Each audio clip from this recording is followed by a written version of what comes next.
Assalamualaikum. Soalan jelas kah? Ya Allah, ya Allah, ya Allah. Bismillah. Mana kawan-kawan yang lain ni? Baik. InsyaAllah. Bismillahirrahmanirrahim. Ya Allah, ya Allah, ya Allah, ya Allah. Syafi'i panggil ni Syafi'i. Depa maklumkan dalam grup. Pakat-pakat mai. Kata nak mula kelas dah. Mai Sarah, tolong ingatkan depa lah. Bismillah.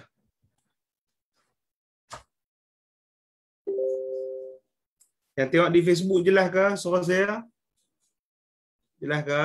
Yang di Facebook?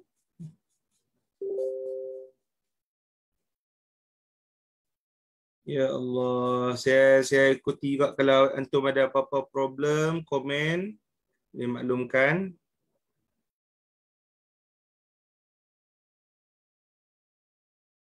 Baik, bismillahirrahmanirrahim. Kita sambung muka surat. Muka surat apa? Muka surat 98. Muka surat 98. Baik. Bismillahirrahmanirrahim. Kita mulakan dengan kita hadiahkan Fatihah kepada Rasulullah sallallahu alaihi wasallam dan kepada Maulana Al-Imam Nuruddin Itir dan kepada Maulana Al-Imam Syah Jum'ah dan sekalian para awliya, para ulama dan sekalian kaum muslimin dan muslimat. Syai'un ilahi lahumul Fatihah. A'udzubillahi minasyaitonir rajim. Bismillahirrahmanirrahim. Alhamdulillahi rabbil alamin, arrahmanir rahim, maliki yaumiddin. Iyyaka na'budu wa iyyaka nasta'in. Ihdinas siratal mustaqim. Siratal ladzina an'amta 'alaihim ghairil maghdubi 'alaihim waladdallin. Amin. Bismillahirrahmanirrahim. Alhamdulillahi rabbil alamin. Wassalatu wassalamu ala sayyidil mursalin wa ala alihi wa sahbihi ajma'in.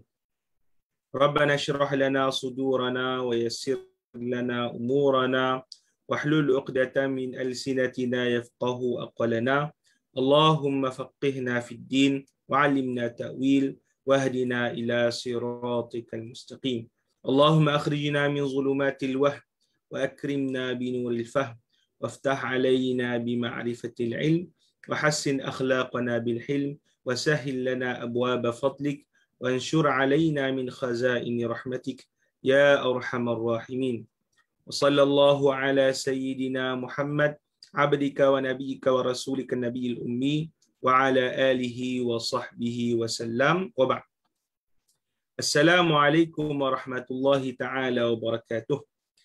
InsyaAllah kita sambung bacaan kita daripada kitab Fi Tafsir Al-Quran wa Uslubihi Al-Mu'jiz Ilmiyan wa Adabiyan karya Maulana Al-Imam Nuruddin Itir radhiyallahu ta'ala anhu. Dan kita berhenti pada muka surat 98. Kita berhenti pada muka surat 98. Baik, bismillahirrahmanirrahim. Qala al-musannifu rahimahullahu ta'ala wa nafa'ana bihi وبعلومه وبعلوم مشايخنا بعلومكم في الدارين آمين. قال تعالى: ألم تر أن الله يولج الليل في النهار ويولج النهار في الليل وسخر الشمس والقمر كل يجري إلى أجل مسمى وأن الله بما تعملون خبير. ذلك بأن الله هو الحق وأن ما يدعون من دونه الباطل وأن الله هو العلي الكبير. Baik. Kata Musannif rahimahullah al-mufradat yuliju yadkhulu ataupun yudkhilu kullun ay min asy-syamsi wal qamari musamma muayyanun ma'lum. Al-ma'na wal uslub يستشهد القرآن بمشهد كوني بنعمة عظيمة من نعم الله هي تبادل الليل والنهار ودخول أحدهما في الآخر كلما أقبل المساء وأقبل الصباح مشهد عظيم يتكرر دائما على غير اختلال واضطراب لكن الألفة والتكرار حجبت الناس عن الاعتبار فعرضته الآية بأسلوب تصويري فيه حركة التجديد والإبداع في هذا التعبير يولج ثم ذكر القرآن ظاهرة أخرى يرى الناس آثارها وسخر الشمس والقمر كل يجري إلى أجل مسمى. Tutup mic, jangan lupa tutup mic. Ustaz Busiri tutup mic ya. وسخر الشمس والقمر كل يجري إلى أجل مسمى وهي آية كبيرة تدل على عظمة الله تعالى وعلمه حيث قدر لهما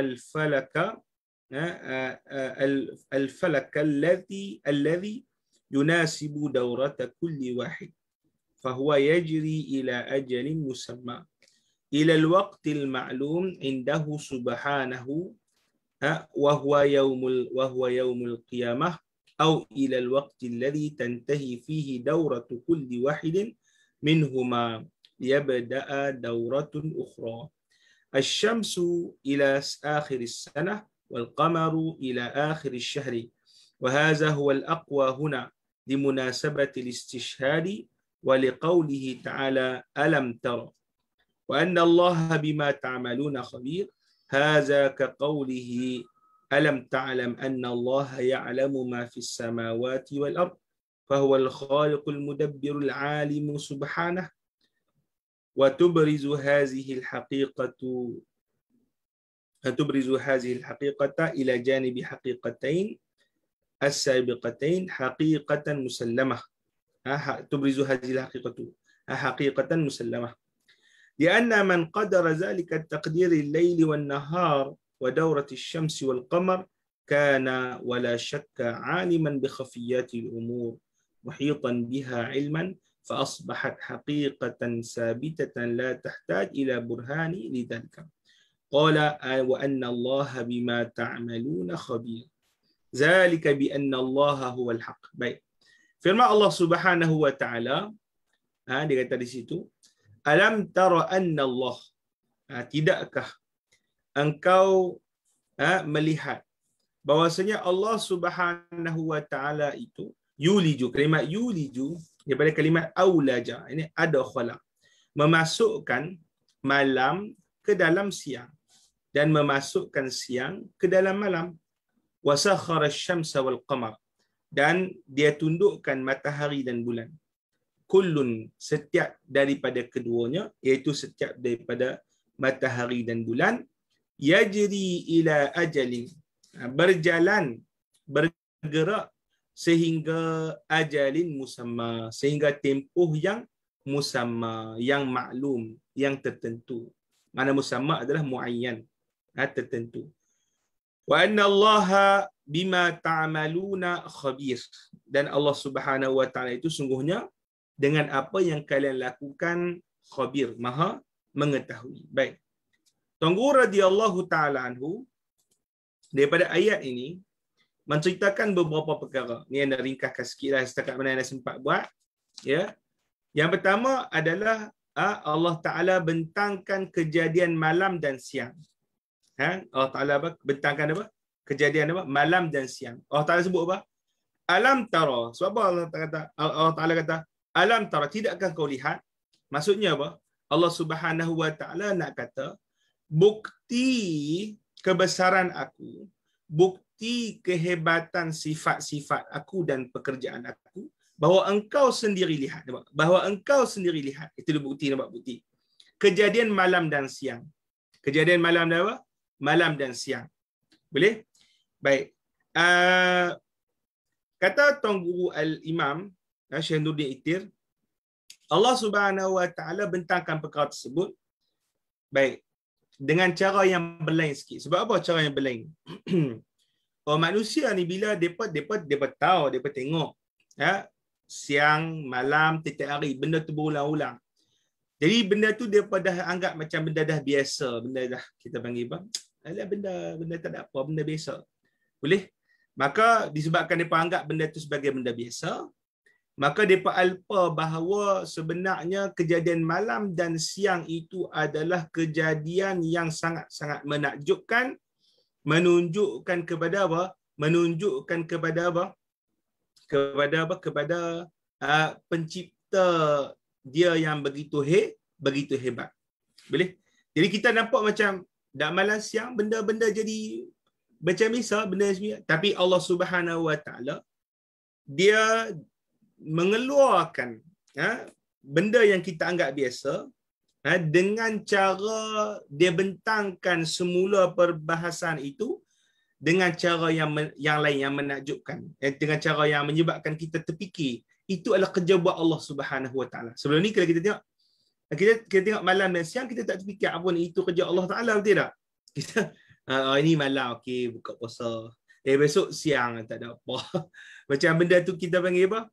Berlalu datang dan pergi, tak ada apa. Benda yang kita panggil nak ambil perhatian. Tapi bila Allah Subhanahu Wa Taala cerita, dia kata dia kata Allah Taala memasukkan malam dalam siang. Siang dalam malam. Tu dia. Jadi kita bila Allah Taala sebut macam itu, kita terpana, kita sedar bahawa kejadian yang kita lihat malam dan siang berubah itu bukan benda boleh berjadi sendiri. Tu siapa tu? Tu kerja Allah Subhanahu Wa Taala. Tu kerja siapa? Kerja Allah Subhanahu Wa Taala. Kita manusia takkan mampu boleh buat kerja macam tu. Tu nampak memasukkan malam dan siang. Dan bila masuknya bila datangnya siang akan datangnya malam. Kita manusia takkan mampu untuk memberhentikan malam dan memberhentikan siang. Dia akan silih berganti. Allah Ta'ala akan memasukkan perkara itu dalam perkara ini dan seterusnya. Boleh faham? Kenapa Allah Subhanahu Wa Ta'ala bagi kita ni kesedaran, bagi kita faham betapa pentingnya urusan tersebut dalam menunjukkan kepada kebesaran Allah Subhanahu Wa Ta'ala. Boleh? Baik. Itu dia punya huraian yang dinyatakan oleh Maulana Al-Imam Nuruddin Itir radhiyallahu anhu. Kemudian Allah Ta'ala sebut wasakhkhara asy-syamsa wal qamar. Apa dia tu? Allah Ta'ala tundukkan matahari dan bulan. Matahari dan bulan ditundukkan untuk berjalan hingga waktu yang ditentukan. Itu poin yang kedua. Allah Ta'ala cerita. Baik, kita tahu dah antara munasabah malam dan siang. Disebutkan malam dan siang dengan matahari dan bulan. Nampak? Itu nampak? Allah Ta'ala letakkan antara dua hakikat ini bersebelahan kerana munasabah antara keduanya. Maksudnya berlakunya malam dan siang adalah daripada apa? Daripada masalah bulan dan matahari dan bulan. Boleh? Kemudian Allah Subhanahu Wa Ta'ala kata antara benda yang sepatutnya hampa dah lihat, hampa dah tahu, apa dia? Allah Ta'ala tundukkan matahari dan bulan itu untuk berjalan hingga waktu yang ditentukan. Maksud apa tundukkan tu? Yang pertama, dia berjalan pada orbit dia tersendiri. Laluan yang Allah Subhanahu Wa Ta'ala tentukan. Itu yang pertama. Boleh?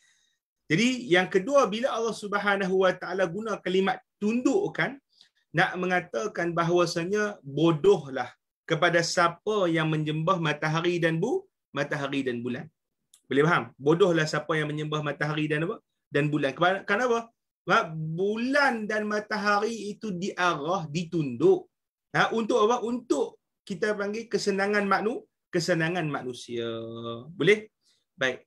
Kemudian Tuan Guru radhiyallahu taala anhu dia kata, kenapa Allah Taala sebut dalam Al-Quran ni hingga waktu yang ditentukan? Dia sebut apa? Hingga waktu yang ditentukan.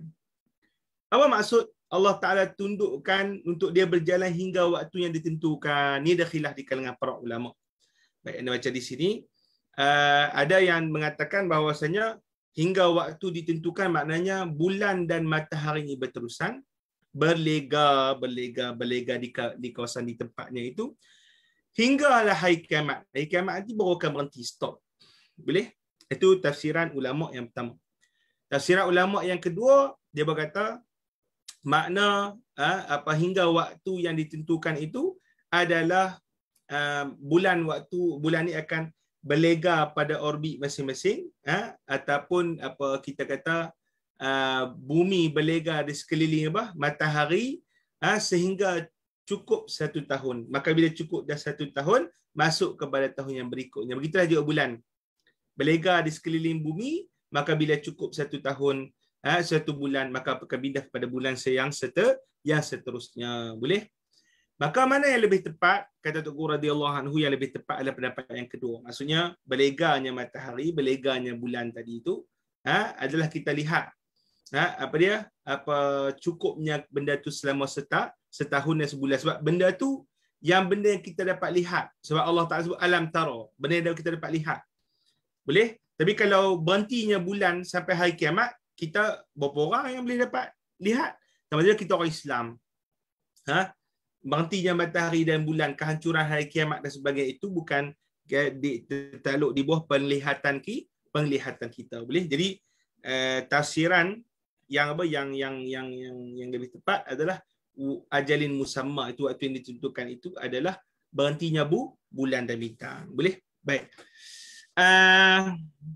Ni anak nak tekankan, walaupun tak disebutkan oleh Tuan Mengarang radhiyallahu anhu, kan disebut di situ matahari berlegar. Nampak disebut matahari berlegar sehingga menunjukkan sehinggalah sampai dipanggil cukup setahun. Baik. Orang kata, ustaz, ni Al-Quran ni macam mana ni ustaz ni? Bukankah dia bercanggah dengan sains? Kita kata bukan matahari yang berlegar, bumi yang berlegar, betul tak? Kau terbalik. Macam mana? Syafi'i? Boleh? Kan? Matahari yang berlegar ke bumi yang berlegar? Boleh? Tapi kalau kita lihat dalam Al-Quran sebut matahari yang berlegar, macam mana? Baik. Inilah kita kata ulama depa nak faham Al-Quran bukan cara faham ikut dan kita. Boleh? Sehingga faham manusia ni, bila dia salah, dia tak ambil daripada ulama-ulama yang sebenar, faham dia itu akan dia bertembung dengan hakikat yang dia dapati daripada hakikat duniawi. Boleh? Macam berlaku ni lah Syekh bin Baz rahimahullah, geng Wahabi. Depa kata, tak, ni Al-Quran jelas menunjukkan bahawasanya matahari yang berlegar di sekeliling bumi, bukan bumi berlegar di sekeliling matahari. Sebab Al-Quran sebut yajri. La ilaha illallah. Boleh? Macam itulah flat earth dan sebagainya. Jadi macam mana kita nak ketahui sebenar makna yang ditunjuki? Macam mana kita nak, daripada Al-Quran ni nampak macam zahir dia bercanggah dengan sains. Maka kita kata, tak, Al-Quran dia bentangkan apa-apa dalil-dalil daripada ayat kauniyah, ayat yang menceritakan tentang masalah alam semesta ini adalah melalui pandang zahir. Dia panggil pandang apa? Pandang zahir. Al-Quran ni bukan cakap dengan puak saintis. Dia cakap dengan puak Arab Badui. Betul faham? Dia cakap dengan apa? Arab Badui. Arab Badui ni, depa akan tengok, dengan pandangan mata kasar depa, matahari tu yang bergerak, betul tak? Matahari tu yang bergerak daripada timur, masuk ke barat. Itu boleh pandang mata zuhir. Boleh? Maka Al-Quran itu adalah dia bercakap dengan apa yang zuhir di pandangan mata, walaupun benda yang berkaitan dengan hakikat sebenar, maka kita kata itu diberi keluasan untuk untuk diperbincangkan oleh para ulama. Boleh? Macam itulah. Kadang-kadang hakikat itu bercanggah dengan apa yang kita tahu daripada zahir, pandangan mata kita. Benda yang paling senang, ayat kan. Ayat, ayak apa yang depan mata kita cecair apa semua tu, boleh? Kemudian apa semua. Oh, tapi dalam hakikat sebenar dia berkata ayak ni sebenarnya komponen yang terdiri daripada H2O. Hidrogen 2 molekul, 1 molekul oksigen. Maksudnya dia asal ni daripada apa? Daripada udara lah juga apa semua. Dia maksudnya dia bukan cecair, dia hakikatnya adalah udara lah, yang mana udara tu boleh kalau hidrogen kita cucur api terbakar tu tu dia. Elemen yang membakar. Jadi kita kata kadang-kadang hakikat kita tahu adalah bercanggah dengan apa? Bercanggah dengan zahir. Tapi Al-Quran dia bercakap pada sudut pandang hakikat saintifik ke? Tak. Sebab kalau contohlah cakap dengan hakikat sudut saintifik, takkan siapa boleh dapat faham Al-Quran kecuali orang yang khusus. Tapi Al-Quran ini dia adalah hidayah pada semua manusia. Maka orang yang paling bodoh pun boleh faham dan orang yang paling cerdik pun boleh faham. Boleh faham tak? Okay, itu dipanggil perkara yang mesti kita kena faham. Tu kan waja'alnal arda mihada, kami jadikan bumi ni mendata. Mendata tu pada pandangan kita. Bukan maksudnya apa dia?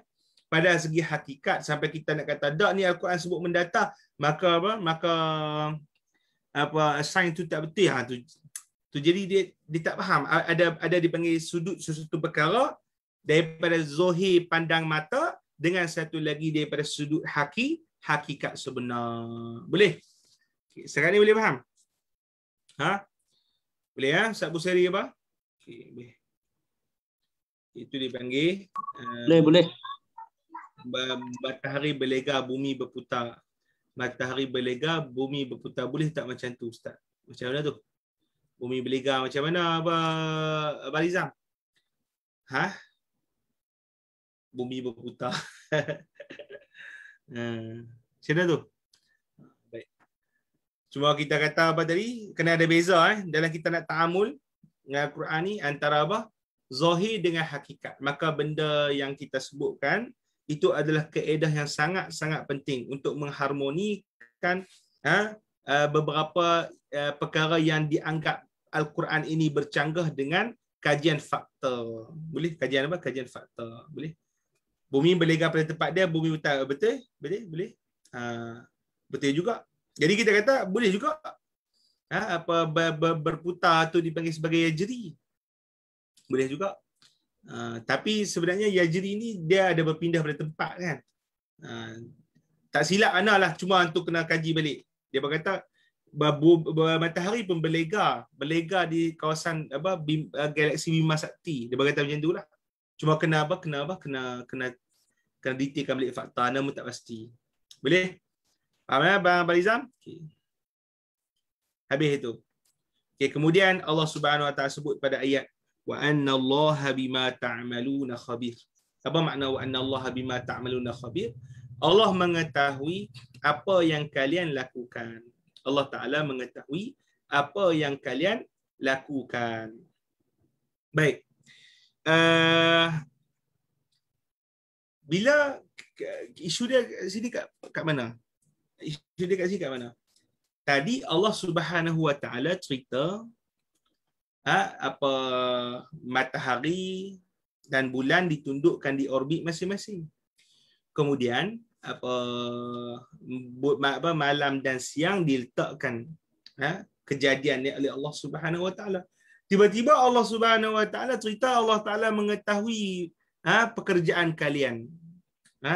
Semua yang kalian lakukan. Apa hubungan antara dua ayat ni, antara dua hakikat ni? Faham tak isu dia? Faham tak? Okay, jadi Tuan Guru radhiyallahu ta'ala anhu dia mengatakan bahawasanya Allah Subhanahu Wa Taala bila menceritakan bahawasanya dia memasukkan malam dalam siang, siang dalam malam dan meletakkan bumi ini berlega pada kadar yang sepatutnya ataupun matahari kadar sepatutnya, bulan kadar sepatutnya, itu nak menunjukkan kepada bahawa Allah Subhanahu Wa Taala ini begitu mengetahui setiap perincian apa yang berlaku pada alam dia tu. Bumi ni kalau salah sikit daripada putaran dia akan jadi benda lain. Begitulah juga matahari. putaran dia dan juga bulan putaran dia, kalaulah sikit sahaja seminit saja lambat ataupun orbitnya itu dekat ataupun jauh walaupun 1 cm, maka nescaya hancur. Maksudnya apa? Benda-benda yang Allah Ta'ala sebutkan ni menggambarkan ilmu Allah Ta'ala yang begitu halus dan terperinci dalam menyusun segala perkara. Boleh?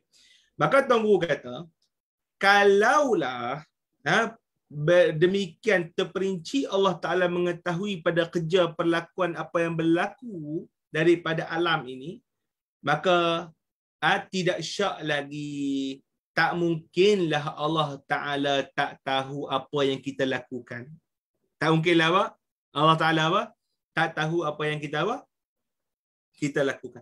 Lagilah Allah SWT tahu. Betul tak?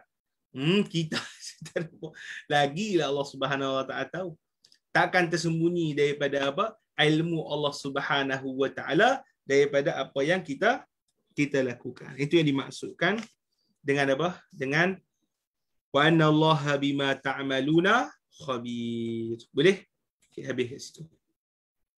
Kemudian Allah Subhanahu Wa Ta'ala sebut, zalika bi anna Allaha huwal haq wa anna ma yad'una min dunihi al-batil wa anna Allaha huwal aliyyul kabir.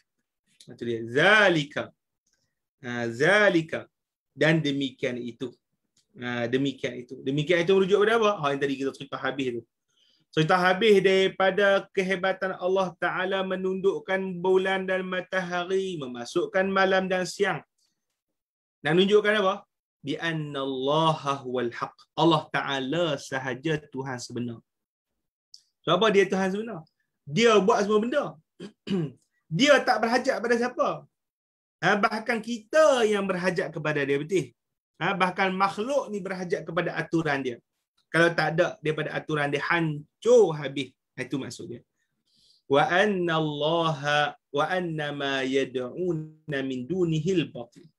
Dan apa yang mereka seru, yad'u tu maknanya yang mereka sembah. Kalimat da'a yad'u yang disebut dalam Al-Quran ada kala maknanya panggil, ada kala maknanya doa, ada kala maknanya sembah. Boleh? Maka di sini maknanya sembah. Boleh? Dan bahawasanya apa yang mereka sembah daripada selain Allah Subhanahu Wa Ta'ala itu semuanya apa? Batil. Batil, bohong. Bukan layak digelar sebagai Tuhan. Sebab apa? Semua itu berhajat pada Allah Subhanahu Wa Ta'ala. Maka mana boleh? Mana mungkin yang berhajat itu dianggap sebagai Tuhan? Wa anna Allaha huwal aliyyul kabir. Dan Allah Subhanahu Wa Ta'ala huwal ali, begitu tinggi. Tinggi di sini maknanya apa? Maha tinggi keagungannya, tak dapat dicapai oleh makhluk. Tak dapat dicapai. Maha tinggi Allah Subhanahu Wa Ta'ala Tuhan. Boleh? Wa anna Allaha huwal ali, maha tinggi, tak dapat dicapai oleh makhluk. Al-kabir, maha agung, maha besar. Allah Ta'ala saja maha besar. Yang lain pada Allah Ta'ala semuanya kecil, kerdil, hina, tak ada apa. Tak nak dibandingkan dengan Allah Subhanahu Wa Ta'ala. Boleh? Okay, itu dia punya tafsiran ayat yang ke berapa? Yang ke-30. Baik, kita pindah kepada ayat yang seterusnya. Alam tara, qala al-musannif, alam tara anna al-fulka tajri fil bahri bi ni'matillah liyuriyakum min ayatihi inna fi zalika laayatin likulli sabbarin syakur. فإذا غشيهم موج كظلل كالظلل دعوا الله مخلصين له الدين فلما نجاهم إلى البر فمنهم مقتصد وما يجحد بآياتنا إلا كل ختار كفور baik.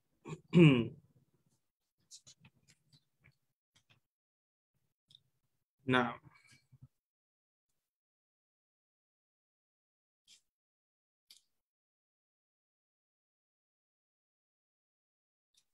kemudian kata Tuan Guru radhiyallahu anhu, alam tara anna al-fulka, tidakkah engkau lihat? Ini seterusnya sambung lagi Allah Subhanahu Wa Ta'ala nak membentangkan kepada kita bukti-bukti yang seterusnya menunjukkan keagungan dia. Nak bentangkan lagi, biar betul-betul kemah.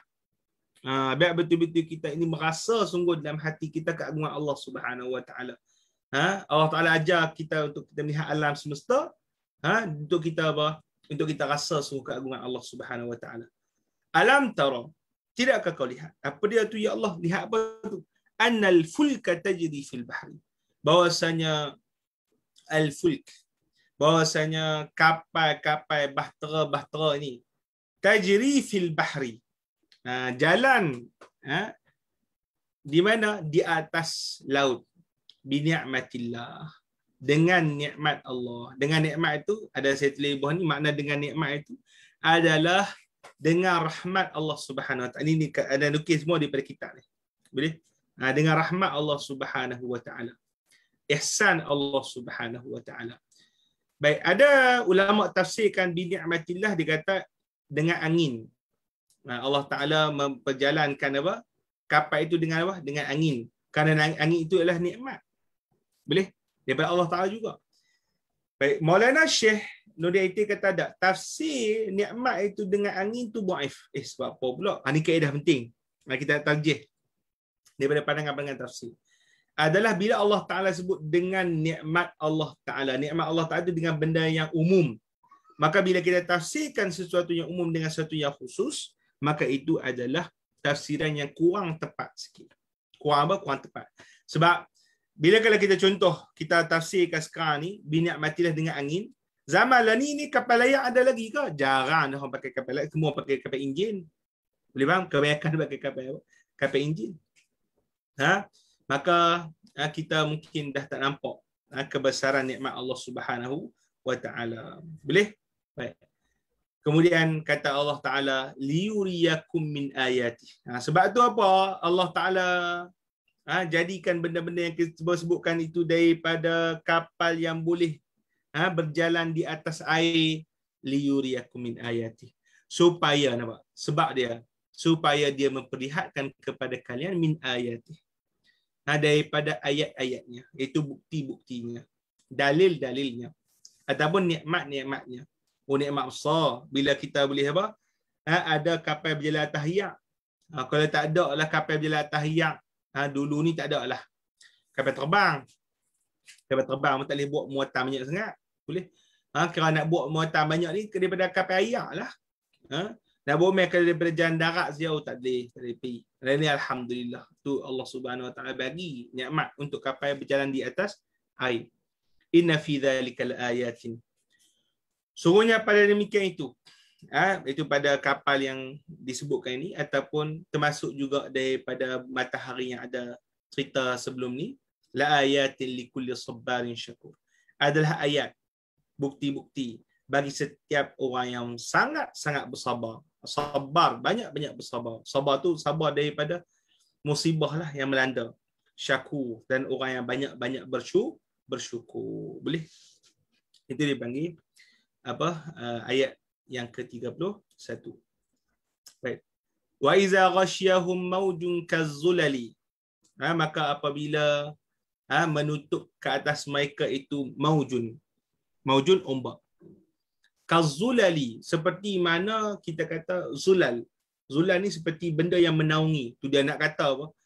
Ombak ni naik atas kepala tu, bila nampak macam seakan-akan atap yang menaungi. Besar sungguh ombak bila kita duduk atas kapal tu. Subhanallah, bila takut tu. Da'awullaha mukhlishina lahuddin. Maka manusia ni akan berdoa pada Allah Ta'ala hal keadaan mereka itu ikhlas lahuddin, untuk mengamalkan agama. Agama di sini, agama maknanya ketaatan pada Allah Ta'ala. Kami ya Allah, kami ikhlas betul-betul ni. Kalau kau selamatkan, kami akan taat pada engkau ya Allah. Ikhlas sungguh-sungguh.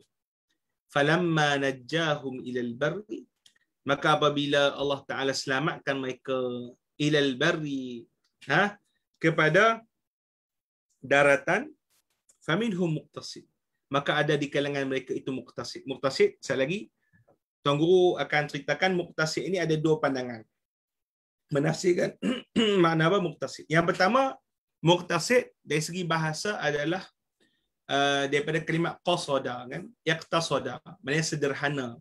dan tidak melampaui batas. Jadi kalau muqtasid, orang yang sederhana dan tidak melampaui batas. Kalau kita tafsirkan macam tu, makna muqtasid ni orang yang baik lah. Mana apabila Allah Ta'ala selamatkan mereka ke daratan, maka ada di kalangan mereka itu orang yang baik. Orang yang baik itu apa maknanya? Orang yang tidak melampaui batas dia apa maknanya? Orang yang setia dengan janji dengan Allah Ta'ala. Dia kata dia nak bertakwa pada Allah, dia laksanakan janji dengan Allah Ta'ala. Boleh? Baik, sebahagian lagi kata bahawa makna muqtasid itu adalah orang kafir. Siapa yang kafir pula? Apa hubungan orang kafir ini dengan dengan apa? Dengan bersederhana dengan dalam bercakap. Kerana apa? Kerana golongan muqtasid ni juga, kalimat muqtasid ni adalah perangai orang kafir, orang munafik terutamanya lah. Iaitu mereka sebelum ni bukan manis bercakap ketika berada dalam kesusahan. Tapi bila duduk dalam keadaan yang selamat, hati mereka telah menzahirkan apa yang sebenarnya ada dalam diri mereka sebelum ni. Iaitu mereka tak mau pun nak bersyukur dengan Allah Subhanahu Wa Taala. Teruk sungguh. Boleh? Maka muqtasid dengan makna yang kedua iaitu orang yang waktu tak payah, dia bukan main-main lagi bercakap manis semua, tapi bila dia sampai di tempat yang aman, dia menyanggahi apa yang dia telah sebutkan tadi. Maka tafsiran yang kedua ini, kata Maulana Syekh Nuruddin Itir, adalah lebih tepat. Kenapa? Tafsiran yang kedua ini lebih tepat. Kerana dia ada hubungan rapat dengan ayat yang seterusnya. Apa ayat seterusnya? وَمَا يَجْحَدُ بِآيَاتِنَا إِلَّا كُلُّ خَتَّارٍ كَفُورٍ. Dan tidak ada siapa yang yajhad. Yajhad ni maknanya yang ingkar. Yang ingkar akan ayat kami.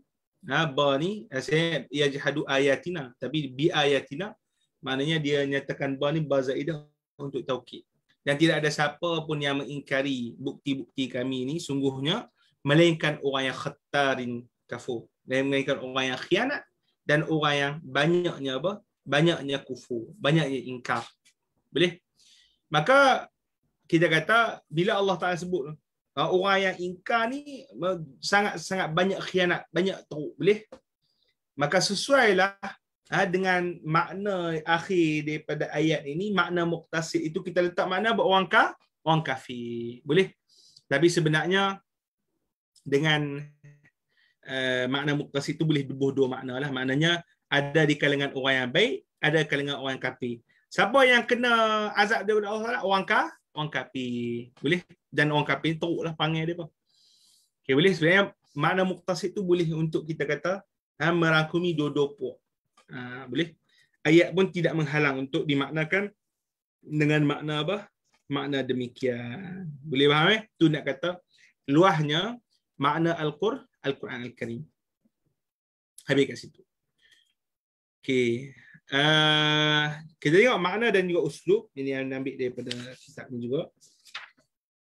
Apa yang kita boleh dapat daripada ayat tadi?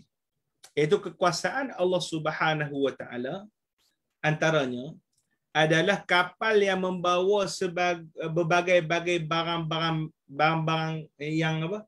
Yang merupakan nikmat, barang-barang yang elok yang kegunaan manusia ni. Kapal yang bawa tu terapung di permukaan air. Itu adalah apa? Nikmat Allah Subhanahu Wa Taala, kekuasaan Allah Subhanahu Wa Taala. Macam mana? Saya tak faham, saya tak nampak lah itu sebagai kekuasaan Allah Subhanahu Wa Taala. Benda je biasa. Tak. Biasa apa? Tengok di sini. Kalaulah tak kerana dia panggil undang-undang Archimedes. Undang dia panggil buoyancy law kan, ataupun kita panggil undang-undang apungan. Kalau tak kerana ada detail kiraan bagi sistem apungan dan jirim kapal boleh untuk menerima terapung dan keadaan angin yang bertiup sama ada dalam keadaan sejuk dan panas, boleh? Kalau tak kerana sistem-sistem yang ada pada alam semesta yang membantu kapal itu untuk terapung, nescaya takkan ada kapal yang boleh terapung dan kalian tak dapat nikmat daripada apa yang dibawa oleh kapal tersebut. Maknanya kompleks kejadian alam Allah Subhanahu Wa Taala bagi kepada manusia ni, yang mana kesemua itu paut memaut untuk membantu manusia merasa kenikmatan hidup di muka bumi. Jadi kalau kita cuba fikir, tengok macam mana begitu kompleksnya sistem, telitinya sistem tadi. Nescaya kita kata subhanallah, Allah Subhanahu Wa Taala sahaja yang maha bijaksana dapat menguruskan. Kita ni nak fikir benda satu benda pun, contoh nak buat kajian, nak jadi PhD, buat satu isu je, satu isu tu. Kan, nak jadi dapat PhD. Contoh sel saja. Yang lain tak cerita lagi, pokok-pokok alam, boleh sel tu pun payah gila nak mampu fikir. Boleh?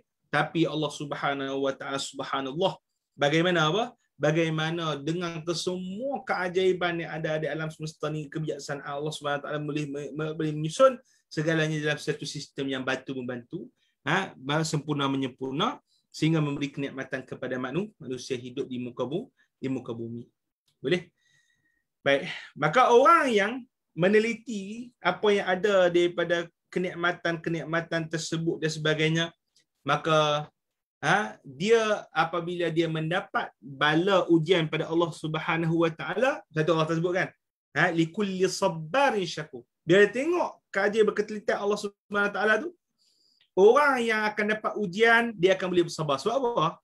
Sebab bila dia tengok alam semesta yang penuh dengan hikmah, penuh dengan hikmah, maka dia akan tahu apa daripada ujian yang dia dapat tertakluk daripada hikmah Allah Subhanahu Wa Taala. Tidak Allah Taala kehendaki melainkan dengan apa? Dengan perkara-perkara yang baik sahaja bagi manusia ini.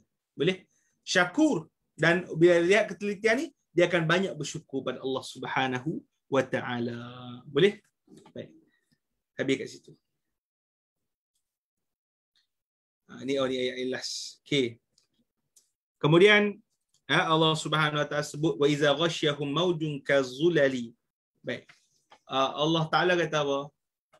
Maka apabila manusia ni kadang-kadang dia lupa tidak, sebab benda dah biasa. Dia tengok macam biasa lah kapal tu. Boleh? Aku jalan atas kapal relax tak ada apa pun. Nak berhajat pada Tuhan, nak bersyukur pada Tuhan buat apa? Manusia memang perangai macam tu. Dia kadang-kadang lupa. Tapi Allah Ta'ala kata apabila ada satu masa ujian menimpa mereka. Apa ujian? Ujian paling menggerunkan adalah berada dalam geloranya laut. Ombak tinggi-tinggi ni. Dia. Waktu tu kita panggil apa? Selamat dalam ombak tu 1% je lah. 99% lagi mampu je lah. Tu dia teruk tu. Dia punya dahsyatnya keadaan laut pada ketika tu. Maka manusia ni bila keadaan situasi macam tu mesti dia takkan pergi mana melainkan dia balik pada Allah Subhanahu Wa Taala. Ya Allah, kami ni betul-betul nak taat pada Engkau ya Allah, maka selamatkanlah kami. Allah, kalau kami sampai dekat daratan ni, kami akan sembah Engkau sungguh-sungguh tiap hari tu. Tu. Dia panggil apa? Panggil manusia. Boleh? Maka bila Allah Ta'ala selamatkan, bawa mereka sampai kepada darat, maka mereka ada yang setia berjanji, mereka sedar diri, dan ada yang tidak sedar diri. Mereka lupa. Dia biasa selamat tu, tu dia. Maka orang-orang yang tu adalah orang-orang yang khianat dengan janji Allah Subhanahu Wa Taala, dan orang yang banyak. Maksudnya apa? Sikap yang demikian datang daripada orang yang tak sedar diri, tak mau bersyukur, itu adalah apa? Sikap yang sangat-sangat jelek lah. Sangat-sangat teruk yang digambarkan oleh Allah Subhanahu Wa Taala. Boleh? Okay, kita habiskan ayat apa? Ayat surah Al-Luqman ini. Okey, boleh sekarang ni okey? Okey. Ya ayyuhan nasu taqu rabbakum wakhshaw yawman la yajzi walidun an waladihi wala mauludun huwa jazin an walidihi syai'an. Inna wa'adallahi haqq. Fala taghrannakumul hayatud dunya wala yaghrannakum billahil ghurur. Innallaha 'indahu 'ilmus sa'ati wa yunazzilul ghaitsa wa ya'lamu ma fil arham. Wa ma tadri nafsun maza taksibu ghada wa ma tadri nafsun bi ayyi ardin tamut. Innallaha 'alimun khabir. Innallaha 'alimun khabir. Baik, sikit lagi. Ni anda pun tak sempat nak tulis. Kita baca apa yang ni lah. Disebutkan oleh Tamngha radhiyallahu ta'ala anhu. Baik.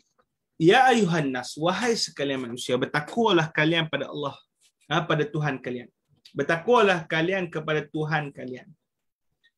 Wakhshaw yauman, dan takutkanlah hari yang tidak akan dapat membalas si anak, si ayah untuk si anak dia. Maknanya si ayah nak mempertahankan anak dia tak dapat. Dan si anak pun tak boleh langsung mempertahankan bapa dia itu suatu pun. Sungguhnya Allah Subhanahu wa taala itu janjinya itu benar. Fala taghurrannakumul hayatud dunya, maka janganlah menipu kalian itu kehidupan dunia, dan janganlah menipu kalian daripada Allah taala itu sebarang yang menipu. Apa hubungan ayat ni dengan ayat-ayat sebelum? Ini dipanggil ayat-ayat akhir. Allah Subhanahu wa taala nyatakan daripada surah Luqman. Kata Maulana Syekh radhiyallahu taala anhu, setelah Allah Subhanahu wa taala ceritakan kepada kita ni dia punya dalil dia punya nikmat dia punya kisah Luqman yang hikmah bijaksana, yang mana akhlak sepatutnya kita ni kena bersyukur, dan makna bersyukur pada asasnya adalah kita mentauhidkan Allah Subhanahu wa taala. Bila habis tu Allah Ta'ala halalkan kepada kita cakapan dia, arahan dia. Dia kata apa? Ya ayuhan nas, wahai sekalian manusia. Dia setelah apa yang aku ceritakan tadi, hamba kena bertakwa pada Tuhan kalian. Tuhan kalian tu, sebab apa Allah Ta'ala sebut Tuhan kalian? Sebab apa tidak bertakwa pada Allah Ta'ala? Supaya menzahirkan kepada kita ni rasa sedar diri. Dia yang bagi kita hidup, dia yang jaga kita, dia. Maka teruk sungguhlah kalau kita ni tak bertakwa dan tidak kembali pada Allah Subhanahu wa taala. Itu satu. Maka kemudian Allah Subhanahu wa taala nyatakan ketakutan yang ada di hari akhirat jika kita tidak bertakwa. Apa dia? Wakhshaw yauman. Takutlah satu hari nanti, itu hari akhirat. Yang mana si bapa takkan dapat membalasi si anak. Maknanya tak akan dapat mengganti tempat si anak dia untuk dia nak tahan, tak boleh. Masing-masing akan rasa bahagian masing-masing. Wala mauludun, dan tidak ada si anak, huwa dia itu jazin an walidihi syai'a. Si anak tu tak boleh untuk apa?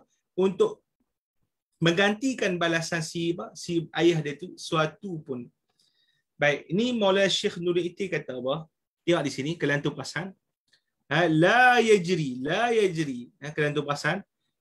Apa mula-mula Allah Ta'ala cerita, maksudnya apa?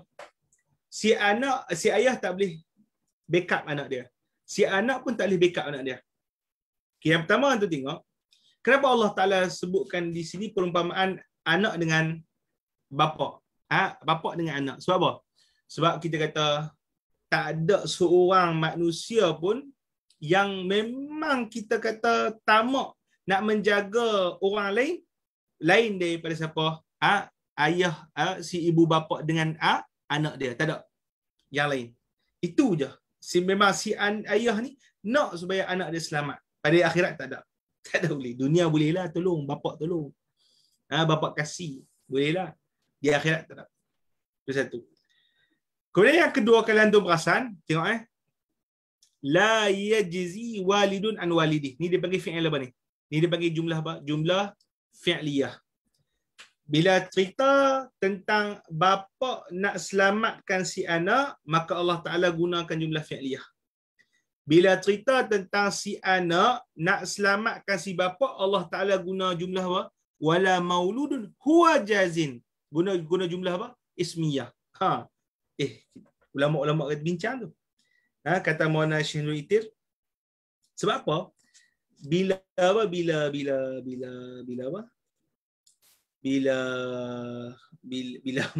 bila cerita tentang backup si anak kepada si bapa, Allah guna jumlah ismiyah. Tapi bila bapa backup si anak, Allah guna jumlah jumlah fi'liyah. Bapa backup anak fi'liyah. Anak backup bapa guna jumlah ismiyah. Sebab apa? Sebab apa? Kita mengaji nanti, kita mengaji dah dalam syarah Bughayatul Mubtadi. Ada sebahagian daripada uslub taukid adalah kita guna jumlah ismiyah. Itu dia panggil uslub taukid. Jadi Allah Ta'ala nak kata di sini, Allah Ta'ala pada ketamakan si bapa nak selamatkan anak, Allah Ta'ala tak guna ayat yang menunjukkan penegasan. Sebab apa? Sebab benda natural, benda biasa. Bapa ni akan nak selamatkan anak dia. Itu benda natural. Betul tak? Itu benda benda natural. Nak selamatkan anak dia. Tak suka untuk anak dia itu menerima benda-benda yang tak elok. Natural, benda biasa. Tapi si anak nak selamatkan bapa ni kita kata anak yang baik je lah. Anak yang baik je lah, bukan semua anak. Boleh? Bukan semua anak. Sebab tu kita kata Allah Ta'ala bagi penegasan dengan jumlah ismiyah dan juga beberapa adat taukid yang lain. Nak mengatakan maksudnya ada yang betul-betul anak, tak semua. Yang betul-betul anak, yang betul-betul nak kita panggil selamatkan ibu bapa dia. Boleh? Sebab tu dia nyatakan penegasan. Maksudnya memang ada orang yang macam tu. Boleh? Maka kita kata itu pun tak boleh bertolong. Maka betapa takutnya keadaan di hari kiamat. Boleh? Baik. Kemudian yang kedua, yang ketiga, Maulana Syekh Nuruddin Ittihad disebut, dia kata apa? Kenapa ayat yang kita sebut wakhshaw yauman, takutnya pada hari akhirat ni, Allah Ta'ala sebutkan selepas daripada cerita berkenaan dengan kapal tadi. Kenapa tak cerita berkenaan kenapa tak datangkan ayat ni, takutnya dengan hari kiamat ni, selepas daripada cerita cerita matahari bulan tu. Tapi datangkan selepas cerita seorang tu berada di kapal dan takut dan sebagainya. Kata Tunggul radhiyallahu anhu, dia kata sangat-sangat halus aturan Allah Subhanahu Wa Taala bila dia datangkan kegerunan pada hari kiamat selepas daripada kegerunan di dalam laut tu. Kadang-kadang tadi kita sebut, bila kita berada di laut, kita cuba bayang berada dalam ombak yang menjulang tinggi yang sedia nak menghimpap kita. Bayangkan takut dia tu macam mana. Boleh? Itu di mana? Di tengah-tengah laut dan tak ada siapa boleh tolong kita. Nampak? Tak ada siapa boleh tolong kita ketika itu. Maka begitulah juga di akhirat nanti, ketika berada di padang mahsyar, dia punya kegerunan dia tak kurang daripada itu, bahkan lebih takut. Kita tengok wa izal jahimus su'irat. Bila waktu tu neraka jahim dibentangkan di hadapan kita, sedia nak faham. Kita tak tahu nak kata apa lah. Wa izal jannatu uzlifat. Alimat nafsum ma qaddamat. Alimat nafsum ma ahdarat. Maka tahu manusia pada ketika itu apa yang dia dah bawa daripada amalan duniawi wa azubillah. Takut semua, subhanallah, atas apa yang kita akan hadapi di hari kiamat. Maka Allah Ta'ala kata, kalaulah hampa tak bertakwa, tak tahulah jadi macam mana. Sungguhnya janji Allah Ta'ala itu benar. Dan janganlah kehidupan duniawi menyebabkan kalian alfa, tertipu daripada Allah Ta'ala. Dan apa saja yang lain yang cuba menipu kalian ni, janganlah kalian terpedaya. Siapa dia yang banyak menipu ni? Syaitan. Syaitan dan juga dunia itulah sangat-sangat banyak menipu kita manusia. Boleh? Baik. Kemudian Allah Subhanahu Wa Ta'ala sebut pada ayat yang terakhir, innallaha indahu ilmus sa'ah. Sungguhnya Allah Subhanahu Wa Ta'ala sahajalah yang memiliki ilmus sa'ah. Ilmus sa'ah. Innallaha indahu ilmus sa'ah. Nampak? Indahu ilmus sa'ah. Di sisi dia sahaja ada maklumat tentang hari kiamat. Maknanya kena terus kita jaga-jaga, berhati-hati. Kita tak tahu hari kiamat bila. Maka kena apa? Kena betul-betul berhati-hati. Wa yunazzilul ghais, dan dialah yang menurunkan apa? Hujan. Wa ya'lamu ma fil arham, dan dia juga yang mengetahui apa yang di dalam apa? Di dalam rahim-rahim ibu. Maksudnya apa? Ini kesemua perkara-perkara ghaib yang tak diketahui oleh manusia. Yang pertama, yang sangat-sangat ghaib adalah hari kiamat. Yang kedua, bila turun hujan kita tak tahu. Boleh? Duk tunggu nanti nampak hujan. Nampak macam mendung, tak hujan-hujan lagi. Boleh? Kemudian yang ketiga, apa yang di dalam rahim. Di dalam apa? Rahim. Boleh? Wa ma tadri, dan seterusnya perkara ghaib yang wa ma tadri nafsum maza taksibu ghada, dan kita pun tak tahu. Seorang itu tak tahu apa yang bakal dia buat besok. Itu perkara ghaib yang keberapa? Yang keempat. Kemudian yang kelima, perkara ghaib yang kelima, wa ma tadri nafsum bi ayyi ardin tamut, dan seorang pun dia tak tahu mana bumi dia akan mati. Siapa yang tahu? Innallaha alimun khabir. Hanya Allah Subhanahu wa taala yang Maha mengetahui, yang mana mengetahui. Maka kita kembalikan ke semua pengetahuan pada Allah Subhanahu wa taala, kerana dia saja yang Maha mengetahui. Ilmu Allah taala itu ilmu yang azali. Ilmu Allah Subhanahu wa taala itu ilmu yang diyakini. Ilmu yang Allah Subhanahu wa taala takut, ilmu yang meliputi kepada segala perkara. Boleh faham itu maksud dia dengan Allah Ta'ala ceritakan perkara-perkara ghaib yang 5 kita sebutkan tadi. Maka kita dengan kita perlulah untuk kita tunduk, mengerdilkan diri, menghinakan diri di hadapan Allah Subhanahu wa taala, Tuhan yang mengetahui segalanya, dan kita menzahirkan kita ini berhajat pada Allah Subhanahu wa taala, dan seterusnya bersyukur dengan apa yang Allah Taala berikan daripada nikmat-nikmat yang besar. Surah Al-Mulk. Wallahu Subhanahu wa taala a'lam. Boleh? Sekadar itu saja saya boleh sampaikan kepada antum. Insya-Allah kita jumpa lagi pada sesi yang seterusnya. Boleh? Okey. Boleh sekali okey? Boleh sahabat-sahabat yang tengok di Facebook boleh pakat sharekan di kawan-kawan yang lain supaya ada kawan-kawan kita boleh dapat manfaat. Dan siapa yang free siapa yang ada jangan lupa sharekan video kita kepada sahabat-sahabat yang lain juga. Moga-moga ada manfaat. Kemudian kita carilah penyumbang-penyumbang yang ikhlas. Moga Allah Subhanahu Wa Taala bantu kita untuk kita buat pengajian-pengajian percuma, untuk bantu masyarakat berdakwah memahami Al-Quran Al-Karim. Boleh? Ya. Ustaz Abu Seri kata apa? Nak tanya Ustaz? Ya. Siapa pula ni? Muaz. Yang baru main. Teruk betul.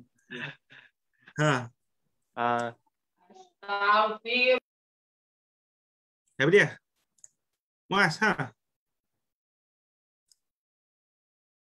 Ya Allah, ya Allah, ya Allah, ya Allah, ya Allah, ya Allah.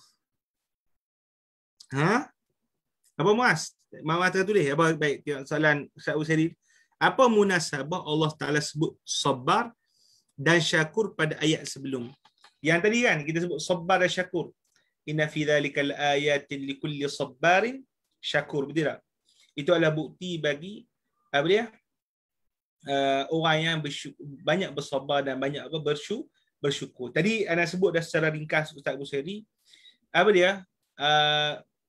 Dia dengan Allah Subhanahu wa taala menzahirkan bukti-bukti kejadian alam semesta yang menakjubkan dan sebagainya. Maka kita bila lihat tadi orang yang ada akhlak baik. Sabar dan syakur ni dipanggil salah satu daripada sifat-sifat mulia yang ada pada diri seorang. Maka orang yang apabila dia ada sifat-sifat mulia, bila dia lihat keajaiban-keajaiban yang Allah Ta'ala tunjukkan ni, makin dia faham. Kenapa dia perlu bersabar? Boleh? Kenapa dia perlu bersabar? Kerana Allah Ta'ala hikmah dia begitu hebat. Kalau kita lihat Allah Ta'ala begitu teliti menjadikan sesuatu perkara, menjadikan satu sistem, maka ini menunjukkan bahawasanya apa yang menimpa pada dia daripada apa-apa ujian, apa yang dilihat di alam semesta ni, daripada kematian dan sebagainya, itu adalah sebahagian daripada aturan Allah Ta'ala yang maha bijaksana. Boleh faham? Maka dia bersabar. Dan lepas tu rupanya kesemua yang dia yang berlaku ni adalah untuk kebaikan manusia. Maka dia mesti bersyukur pada Allah Subhanahu wa Ta'ala. Boleh faham Ustaz Busari? Itu secara ringkaslah kita sebut kenapa disebutkan hubungan ayat tadi dengan yang sebelum. Okey. Abang Muaz. Assalamualaikum Ustaz. Aha. Pasal arham tu kan, yang materi dalam macam ayat innallaha la'an musta'ah wa nazul ghaith wa ya'lamu fil arham kan. Ya. Bila Tuhan sebut wa ya'lamu fil arham, adakah itu mutlak Tuhan saja tahu pernah dalam rahim? Adakah dengan kecanggihan teknik sekarang kita juga dapat tahu seks bayi itu laki ke perempuan? Adakah itu menafikan ta'alluq ilmu Allah ke macam mana? Dah, kita kata kan tadi disebut wa inda tengok Quran daki Muaz, cuba Muaz tengok balik Quran balik. Sekali lagi baca Quran tadi Innallaha 'indahu 'ilmus sa'ah. Innallaha 'indahu 'ilmus sa'ah. Wa tu apa dia? Wa yunazzilul ghaitha wa ya'lamu ma fil arham. Tiap Allah Taala daki dia punya ayat Quran. Kita mengaji balaghah tidak? Kita mengaji balaghah. Allah Taala kata apa? Innallaha 'indahu ilmus sa'ah. Allah Taala takdimkan indahu ke atas sa'ah. Maksudnya apa? Pada pengetahuan berkenaan dengan hari akhirat, itu Allah Ta'ala saja tahu. Mutlak. Dia saja tahu. Tak ada siapa di kalangan makhluk. Wala nabiyyun mursal, wala malaikatun muqarrab. Malaikat tak boleh tahu, Nabi yang diutus pun tak boleh tahu. Itu mutlak. Sebab itu Allah Ta'ala juga indahu ilmus sa'ah. Dia saja. Sampai bila hari kiamat. Boleh faham? Okey. Kemudian Allah Ta'ala wa yunazzilul ghais. Allah Ta'ala turunkan hujan. Allah turunkan hujan. Yang di sini kita kata pengetahuan yang manusia boleh tahu, dia bukan dipanggil ghaib mutlak, tapi ghaib nisbi. Dia panggil ghaib nisbi. Sebab tu Allah Subhanahu Wa Ta'ala pada ayat ni Allah Ta'ala tak guna usul khas. Yunazzilul ghais. Allah Ta'ala turunkan hujan. Kita kata betul ada peluang untuk kita ketahui bila turun hujan serba sikit, betul tak? Tapi secara mutlak kita boleh tahu tak boleh. Sebab kita tak tahu bila angin bertiup, betul tak? Muaz. Ya betul. Angin bertiup belah kiri kanan pun kita tak tahu.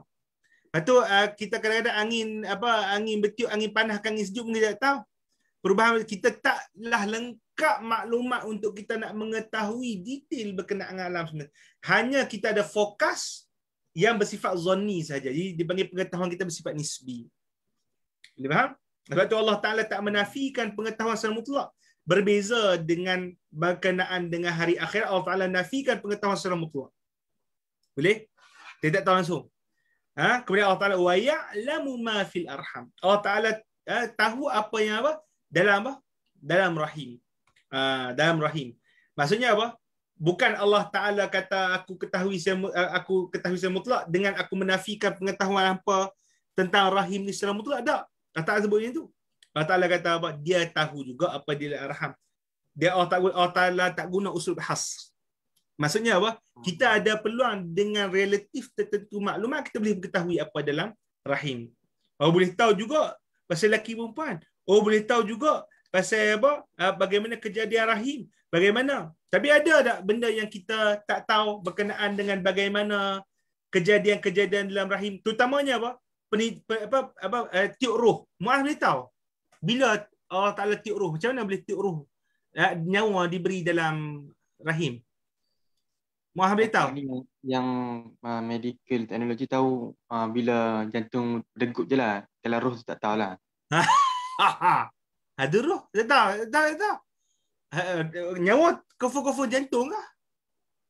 Kau otak? Semestinya lah. Muaz?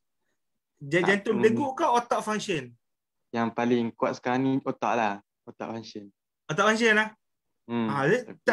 Confirm ke tak pasti lagi? Nampak faham tak Muaz? Jadi kita kata relatif. Ada pengetahuan tu ada relatif. Tapi kita kata taklah. menafikan. Tapi itulah anak ada satulah ada hamba-hamba Allah Taala ni. Hamba-hamba Allah Taala ni depa pergi keluar fatwa dia berkata haram untuk kita mengetahui apa di dalam rahim. Oh, itulah saya Kenapa? tanya waktu Ustaz. Ha? Saya tanya itulah. Macam Nanti bila ada tuan sebut gitu kan. Anani Kita wali jadi lah. Betul tak Mas? Anani wali lah. Kiranya anda tahu apa Muaz nak tanya tu. Boleh tak?